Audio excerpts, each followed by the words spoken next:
mga panaginip tungkol sa pera ay hindi bihira. Ipinapahiwatig nila ang iyong lakas upang makamit ang iyong mga layunin at kagustuhan. Ang pera sa isang panaginip ay maaring sumasalamin sa iyong antas ng kumpiyansa at halaga sa sarili.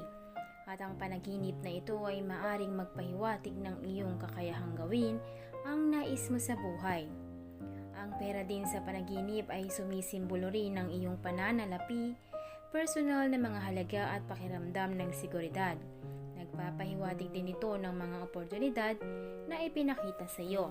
Pero bago tayo magpatuloy, kung bago ka pa lang sa ating channel ay huwag kalimutang mag-subscribe at i-click mo na rin yung bell na yan sa side para naman ma-updated ka sa ating mga bagong videos.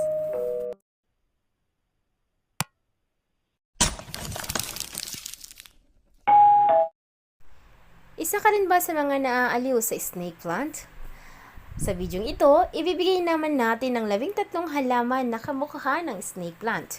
Kung talagang gusto mo ang itsura ng halamang ito at nais mong palaguin ang mga halaman na kamukha ng snake plant, kung ganon mayroong ilang magandang pagpipilian para sa iyo.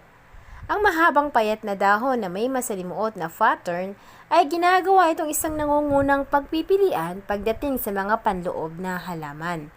Gayunpaman kung nais mo ng mga pagpipilian, kung ganon ay suriin mo ang kamanghamanghang halaman na mukhang snake plant. At kung handa ka ng malaman kung ano ang mga ito, simulan na natin.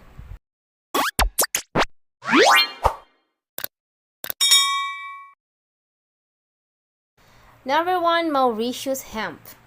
Ang evergreen subshrub na ito ay gumagawa ng hugis tabak na light green na dahon na may creamy yellow na guhitan sa gitna at sa sharp spine ng mga tip. Gagawa ito ng mahusay sa mga nasalang ilaw. Pangalawa, silver vase plant. Kilala rin bilang urn plant. Ang mga malaarko na dahon na may pilak at sea-green na mga blotches na kahawig na mga pattern ng halaman ng ahas, mukhang mas kaakit-akit ito sa mga rosas na bulaklak ni Bract at asul na mga bulaklak. Pangatlo, halaman ng zebra. Ang halaman na bumubuo ng rosette na ito ay nagtatampok ng burgundy sa malalim na birding mga dahon na patterns sa hindi regular na puting ng mga crossband tulad ng halaman ng ahas. 4. Pickle plant. Tumutubo ito ng diretso katulad ng Sansevieria trifasciata at gumagawa ng mga serrated na maputlang birding mga dahon na naiiba ang ganda dahil sa maliwanag na pulang pamumulaklak. 5. Flaming swords. Ang malastrap na glossy green na dahon ng bromeliad variety na ito ay may mga puting banda. Ang mga dahon na ito ay lumilikha ng magandang kaibahan sa mga makukulay na pamumulaklak. 6. Cornstalk dracaena. Dali ng tropical vibes at pop ng colors sa loob. Sa pamamagitan ng sturdy na halamang bahay na ito na may pattern ng light hanggang dark green na dahon na kamukha ng snake plant sa unang tingin. 7. Century plant. Ang agib na ito ay bumubuo ng isang basal na rosette na matitigas na birding dahon na may magaspang na mga margin at matalim na mga tip katulad ng ilang mga Sansevieria variety. Mas maganda ito sa maliwanag na ilaw. Next, Moses in the cradle. Ang clump-forming perennial na ito ay lumalaki hanggang sa 12 pulgada ang taas at bumubuo ng isang rosette ng hugis ng espada, makitid, mahigpit na nakaayos ng mga rosas birding dahon na may mga lilang ilalim. 9. Spineless yucca. Ang hugis na tabak na makitid na asul birding mga dahon ng spineless yucca ay nakakapagpaalala sa snake plant. Ito ay isang mahusay na halaman upang tumutugma sa modernong palamuti. Ox tongue. Kung nais mong palaguin ang isang bagay na katulad ng mga halaman ng ahas ngunit dwarf at compact ang laki, kung ganoon ang gasteria ay isang mahusay na pagpipilian na may payat na birding mga dahon. Maayos itong gumaganap sa mga silid kung saan ang tuyong hangin ay isang problema. kung hanggang sa mga oras na ito ay nanonood pa rin kayo, mag-comment naman kayo kung saang lugar kayo, nasa Pilipinas or sa ibang bansa man kayo para personal ko kayong mapasalamatan. Number 11, Silver Squill. Kilala rin bilang pilak ng hyacinth. Ang halaman na ito ay bulbous, ay nagtatampok ng lanceolate sa mga tatsulok na pilak na dahon na pattern sa berde hanggang brown spot sa itaas na bahagi at berde sa lila na nasa ilalim ng parang isang halaman ng ahas.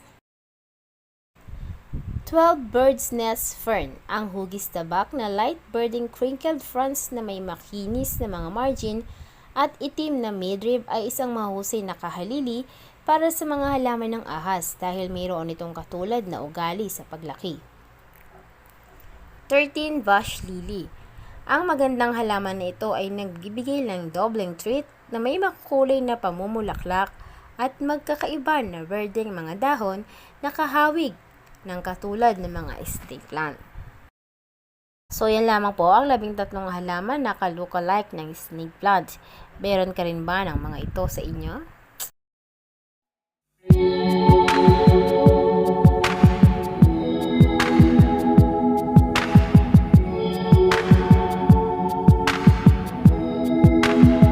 Now you can burn fat and lose weight faster. Walk, jog, run in the same place with PowerFit for the exclusive Shop TV price of only 9,995 pesos. But wait, if you order now, we'll include the deluxe set with the power bands and remote control absolutely free. We will also throw in the complete workout guide and healthy eating plan to help you obtain the best possible results. That's right, you can get PowerFit for only 9,995 pesos. But if you order within the next few minutes, the PowerFit can be yours for 3 easy pay of 3,532 pesos per month. Call 817-7000 or toll free 1-800-10-817-7000 for calls outside Manila. For orders within Metro Manila, delivery is free. Also check us out on www.shoptv.ph.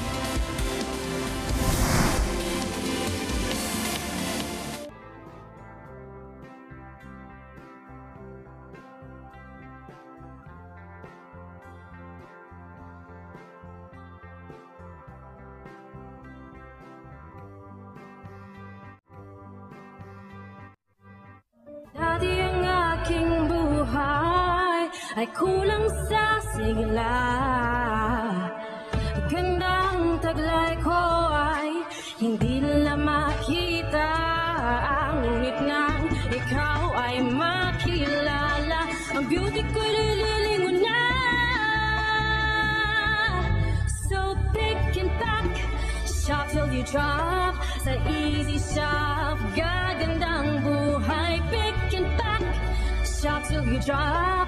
Sa easy shop, mundong magiging makulay. Pick and pack, shop till you drop. Sa easy shop, gagandang buhay. Pick and pack, shop till you drop. Sa easy shop, mundong magiging